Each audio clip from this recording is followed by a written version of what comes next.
नाज़रीन, हमारा कौमी अलमिया ये है कि हम कौमी मामलात पर भी इत्तफाक राय पैदा नहीं कर सके और इन हालात में भी दुश्मन हमारे दर पे है।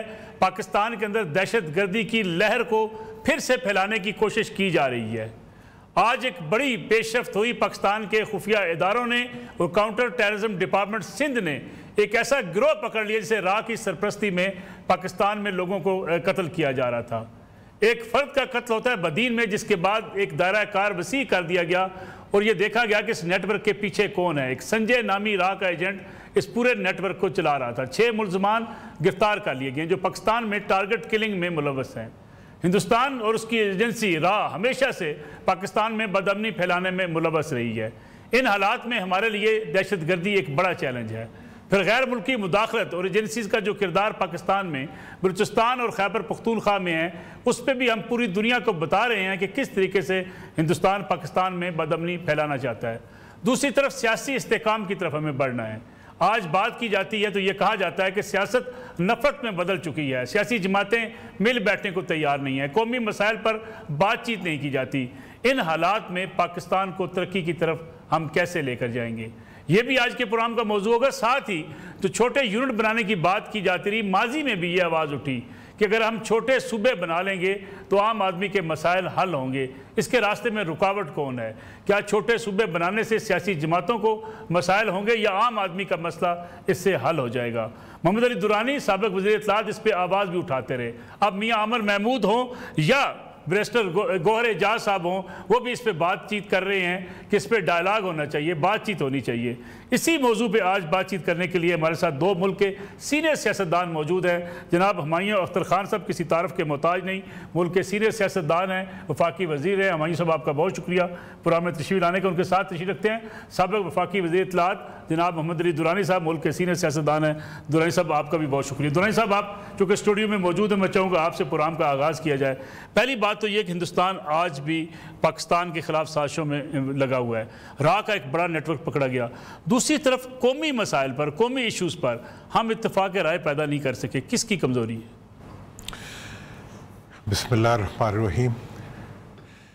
दूसरा सब अवाम ने तो कभी कमज़ोरी नहीं दिखाई। अभी आपने देखा कि इंडिया से जब मुकाबला आया तो पूरी कौम जो थी वो फौज की पुश्त पे खड़ी हो गई और उन्होंने एक हकीकत में सीसा पिलाई हुई दीवार का। अगर कमज़ोरी मान ली जाए तो हमारी कमज़ोरी बनती है, सियासतदानों की कमज़ोरी बनती है, क़यादत की कमज़ोरी बनती है, उस लीडरशिप की कमज़ोरी बनती है जो कभी एक दूसरे के साथ बैठने के लिए तैयार नहीं होती, जो कौमी इश्यूज़ के ऊपर भी कौमी जज्बे के साथ चलने के लिए तैयार नहीं होते। आप मुझे पिछले 78 साल में बताएं कि किस मसले को हमने कंसेंसस के ज़रिए, डायलॉग के ज़रिए, डिस्कशन के ज़रिए रिजॉल्व किया। हर इशू जो था, जहाँ खड़ा था वहीं खड़ा था, आज भी वहीं खड़ा है। 73 से आइन लागू हुआ है, आज तक वो कहीं लगा हुआ नज़र नहीं आता, सवाए अपने मफादात का तहफ़्फ़ुज़ और अपने मफादात के प्रोटेक्शन के लिए हम उसको यूज़ करते हैं। पब्लिक तो उसमें कहीं नज़र नहीं आती। और 78 साल से जिस कौम को बल्दियाती इदारे आपने नहीं दिए, बिल्कुल ठीक, उस कौम को जमहूरियत आपने कहा दी। ये वही जमहूरियत आप चाहते हैं जो आपके घरों तक जाती है, अवाम के घर तक जाती हुई कोई जमहूरियत, कोई यकजहती, कोई मफाहमत आपको काबिल कबूल नहीं है। तो वही लोग मुजरिम हैं इस चीज़ के। भाई अख्तर खान साहब, दुरानी साहब ने तो बड़ा पूरा एक अलमिया बयान कर दिया। उन्होंने कहा जी 78 बरसों में हम कौमी इत्तफाक राय इसलिए नहीं पैदा कर सके कि जमहूरियत मेरी अपनी ज़ात के लिए है, ना आवाम को इससे कोई फ़ायदा पहुंचता है, ना हम बल्दियाती इदारे बना पाते हैं। अगर आज सूबों की बात हो रही है उस पर भी यकसुई नहीं है, उस पर भी हम इत्तफाक राय पैदा नहीं कर सकते। हम डैम बनाने के हवाले से भी इत्तफाक राय पैदा नहीं कर सके। दुश्मन हमारे ख़िलाफ़ जो है साजिशें कर रहा है, हमें तोड़ने की कोशिश कर रहा है, बदअमनी फैलाने की कोशिश कर रहा है, लेकिन हम अपनी जिम्मेदारी को अदा करने को आज भी तैयार नज़र नहीं आते। मेरी नज़र में एक पॉलिटिकल पार्टी या कोalition आए और वो आवाम को डिलीवर करे और वो मुल्क की हालत बेहतर करे, मुल्क में खुशहाली लाए, नौकरियां पैदा करे, और जिस तरह चाइना चढ़ा या साउथ कोरिया चढ़ा या मलेशिया चढ़ा या सिंगापुर चढ़ा या इंडोनेशिया चढ़ा या तुर्की चढ़ा, वो जब डिलीवर करेगा तो वो पॉलिटिकल एंटिटी मजबूत हो जाएगी। इस वक्त इशू ये है जी कि हम अपने सर्वाइवल पे लगे रहते हैं। मैं देखिए मलिक साहब 1988 से मैं ये देख रहा हूँ, बिल्कुल ठीक, हर इलेक्शन में जो हार जाता है वो तरह तरह के इल्जामात लगाता है और फिर इस कोशिश में पड़ जाता है कि जो इक़्तिदार में है उसको जिस तरह भी मुमकिन हो कैसे फारग किया जाए। इसमें आपने बिल्कुल सही निशानदेही की। हमने 2 बड़े डैम बनाए और उसके बाद हम कोई डैम नहीं बना सके, और उसमें मैं नाम ले सकता हूं कि कौन बना सकता था और क्यों नहीं बनाया गया, लेकिन चले वो माजी की बातें हैं, वो अभी नाम ना लिया जाए। इसमें इत्तफाक के कौमी इत्तफाक के राय मलिक साहब, मादरत के साथ मुझे ना कभी माजी के 35-40 साल में नजर आया, ना मैं इसको आगे देख रहा हूं, ये नहीं आएगा। इसमें तो चंद पार्टियां या चंद खास कमर कस के शुरू हो जाएं और इस मुल्क की हालत बेहतर करने की कोशिश करें, और अवाम जब उनके साथ खड़ी होगी तो हम इस मुल्क की तकदीर लाजमन बदल सकेंगे। मेरी तो ये सोच है जी। मोहम्मद अली दुरानी साहब, यानी ये बदल तो हम सकेंगे, लेकिन ये इस तरफ बढ़ेगा कौन, कैसे बढ़ेगा? सूबों की बात, जैसा कि मैंने कहा शुरू में भी कि आपने इस पर बड़ी बात की, लेकिन सूबों पे भी हम सियासतदान कहते हैं जी कि देखें कराची को अलग करके दिखाएं सिंध से, कोई कहता है पंजाब को तकसीम करके दिखाएं, कोई कहता है खैबर पख्तूनख्वा को तकसीम करके दिखाएं। बल्दियाती इदारे हमारे यहाँ आप पता है किस किस्म के होते हैं। फिर इन हालात में आप समझते हैं कि कोई हम बेहतरी की तरफ जा सकते हैं? देखिए, पहले तो मैं इस बात से हुमायूं भाई की बिल्कुल इत्तेफाक करता हूँ कि किसी काम की तरफ बढ़ना ही यकजहती को पैदा कर सकता है। बिल्कुल। अब आपने जो बात की, देखें इस वक्त मैं आपको बताऊं कि इस कौम को अगर कोई इकट्ठा कर सकता है तो इस मुल्क के अवाम ही कर सकते हैं। अच्छा। बशर्ते कि आप किसी अवाम के इश्यू के ऊपर कोई तो खड़ा हो जाए। मैं आपको अपनी मिसाल देता हूं कि 2008 में मैंने अकेले खड़े होकर बहावलपुर सूबे की बात की, आप उसके विटनेस हैं। फिर हमने जनूबी पंजाब की बात की, और 2012 में अवाम का दबाव, उस खित्ते के अवाम का दबाव यहाँ पहुँचा कि पंजाब असम्बली ने यूनैनिमस रेजोल्यूशन पास की कि जनाब बहावलपुर सूबा बहाल किया जाए और जनूबी पंजाब सूबा बनाया जाए। ये किसी की ख्वाहिश नहीं थी। ख्वाहिश ना होने का प्रूफ ये है कि जब अगले इलेक्शन हुए वही पार्टियां जीत के आईं, जब वो मरकज़ में आईं तो उन्होंने इस फैसले को, जो कि मैंडेटरी था कौमी असम्बली के ऊपर कि वो सूबाई असम्बली की मुत्तफ़िका करारदाद पे अमल दरामद करती, उसने उनको हेवाए कर दी, आगे पीछे घुमा दिया। आज मैं आपको बताता हूं कि अगर आप और फिर ये भी मैं बता दूंगा उस वक्त की इस्टेब्लिशमेंट भी उनके साथ थी, किसी ने साथ नहीं दिया गरीबों का, ठीक है ना। ये क्या इस्टेब्लिशमेंट में डाल तो हम हर चीज़ देते हैं, लेकिन यह है कि हर वक्त इस्तेमाल भी उसी को कर लेते।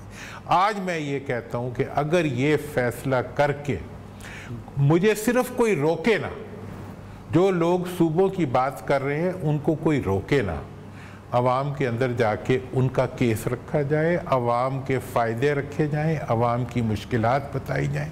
अवाम जो आज इश्यूज़ फेस कर रहे हैं इन सूबों की वजह से और बल्दियाती इदारे ना होने की वजह से और गैर मुनसफ़ाना NFC की तकसीम के ऊपर, इसके ऊपर अगर अवाम तक आगाही, आप लोगों ने बड़ी हिम्मत की है। मैं तो रियली बड़ा खुश हो रहा था उस दिन जब पूरा चैनल जो है वो इसके ऊपर मियां आमिर साहब की बात को पूरा आप लोग दिखा रहे थे और वो बात सामने आ रही। मैं कह रहा हूँ कि इस बात को अगर सिर्फ अवाम तक अबलाग की इजाज़त दे दी जाए, इनको छुपने की जगह नहीं मिलेगी जो हमेशा अवाम की जेबों में से सब कुछ निकाल के खा जाते हैं। सूबे बनाना, बल्दियाती इदारों को खड़ा करना, बल्दियाती इदारों के पीछे अवाम की सपोर्ट लाना। भाई 2001 में मुशर्रफ साहब ने बल्दियाती इदारे बनाए, 2002 में हुकूमत बनी सूबाई, उसने ख़त्म कर दिया। मतलब ये है कि आपकी जो हुकूमतें बनती हैं सो कॉल्ड मुस्तक़िब, वो अवाम को इतना भी देने के लिए तैयार नहीं है जितना कि अवाम का एक बेसिक हक है। और दूसरी तरफ 18वीं तरमीम में आपने क्या किया? यही कुछ किया कि अवाम का सब कुछ आपने ले लिया। हाँ जी, अब जी मरकज़ बड़ा भाई है तो वो जी गाय का मुंह ले ले और गाय का जो पिछला हिस्सा है वो छोटा भाई सारे ले जाएं और सूबे जो है वो गाय का दूसरा हिस्सा ले लें, और फिर आगे से ये भी यकीनी बनाया कि वो पैसा चीफ मिनिस्टर तक तो पहुंच जाए, और इस पे मैंने नहीं सपोर्ट किया था, इसीलिए कि जी चीफ मिनिस्टर तक पहुंच जाए, नीचे कहीं ना जाए। तो अब ये तो कोई जुल्म है। हमायूं साहब, 18वीं तरमीम से लेके 26वीं तरमीम तक क्या जाती मफादात ही हमारे पेश नजर रहे हैं या अवाम के मफादात भी पेश नजर थे? सुबह का आपने सवाल पूछा दुरानी साहब से, अगर आप इजाजत दें तो मैं भी इस पे कुछ बोल सकूं। जी प्लीज। मैं एक जमाने में, और शायद उसमें कुछ ऐसा ये भी हो कि दुरानी साहब के साथ ही हम प्रमोट करते थे मुल्क में ज्यादा सूबे। मेरी नजर में हमारा जो स्ट्रक्चर है वो बहुत मुख्तलिफ है, let's say compare it with India. और इंडिया में वो हालात नहीं थे मुख्तलिफ स्टेट्स में, और इसी वजह से उनकी जो आईनी जो शिकें आई नए सूबे बनाने में वो बहुत सादी थी, सिंपल थी। इंडिया में नया स्टेट बनाना बहुत हमने जब 1973 का आइन बनाया तो उसमें तो मुझे ये लगता है कि इंश्योर किया गया है, जो भी वजूहात थी, और वजूहात आप सब समझ सकते हैं, कि नया सूबा इधर ना बने। और अब आपने देखा कि चोलिस्तान में नहरों का मसला आया तो क्या हुआ। मैं ये समझता हूं कि जो हम जिस तरह की भी कुछ पीस, कुछ अमन हमने कायम किया है पिछले 78 साल में, द मोमेंट हम ये बहस शुरू करेंगे, अभी तो आप साउथ पंजाब तो ठीक है, साउथ पंजाब में जब आप जाते हैं तो बहावलपुर वाले कहते हैं कि हमें अपना अलहदा सूबा चाहिए, वो भी ठीक है। पंजाब में इतने मसाइल नहीं है जितने हमें बाकी सूबों में मसले होंगे। और सर फहरिस्त आप सिंध ले लें, उधर जिस तरह के मसाइल पेश आएंगे, जो आवाजें 80 साल से दबी हुई थी वो सारी खड़ी हो जाएंगी। और हमारे पहले ही इतने मसाइल हैं मलिक साहब कि उनको फिर कौन संभालता फिरेगा।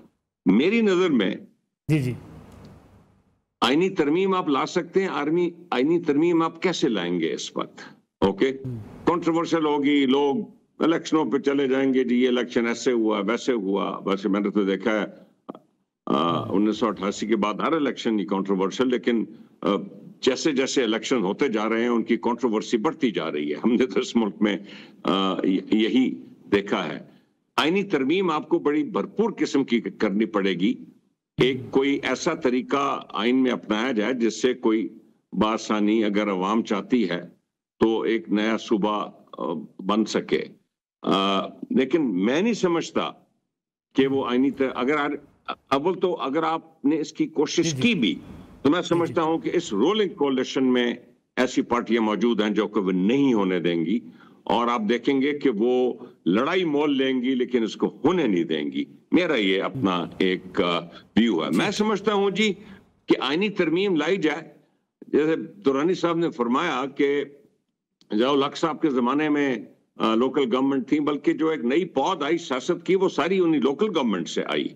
मुशर्रफ साहब के जमाने में बड़ी भरपूर किस्म की लोकल गवर्नमेंट थी, लेकिन हमने देखा कि जब सिविलियन हुकूमतें आती हैं तो वो लोकल गवर्नमेंट्स का पता नहीं चलता, साल साल होती नहीं है।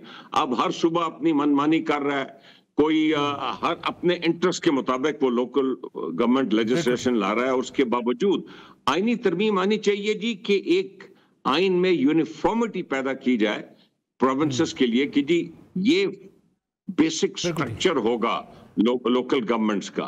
नंबर 2, जिस तरह नेशनल एनएफसी अवार्ड है और उसमें सूबों के पास पैसे जाते हैं, जब भी आपकी लोकल बॉडी सेट हो जाए तो एक पीएफसी अवार्ड हो जिसके तहत जो भी फॉर्मूला बने, एक एनएफसी का एक फॉर्मूला है हमारे पास, जिसके तहत ये जो रकूम है आवाम की फलाह बहबूद के लिए वो पूरे पाकिस्तान में हर सूबे में हर जिले में फैले। मेरी नजर में सोल्यूशन है, ये आईनी तरमीम आ भी सकेगी और इससे हम कोई नए किस्म के मसले मसाइल से भी दूर रहेंगे। बिल्कुल ठीक है। मैं उस्ताद खान साहब एक ब्रेक हम प्रोग्राम में शामिल कर लें, वापस आके इस पर बात करेंगे कि इस वक्त जो सियासी बेचैनी है इसको ख़त्म करने की तरफ हम कैसे बढ़ेंगे। एक तरफ कहा जाता है कि 9 मई के मुकदमात से कोई बच नहीं पाएगा। राना सनाउल्लाह आज भी कह रहे थे। दूसरी तरफ तहरीक इंसाफ ये समझती है कि उन्हें सियासी इंतकाम का निशाना बनाया जा रहा है। मुज़ाकरात की बात भी होती है लेकिन मुज़ाकरात हो नहीं पाते।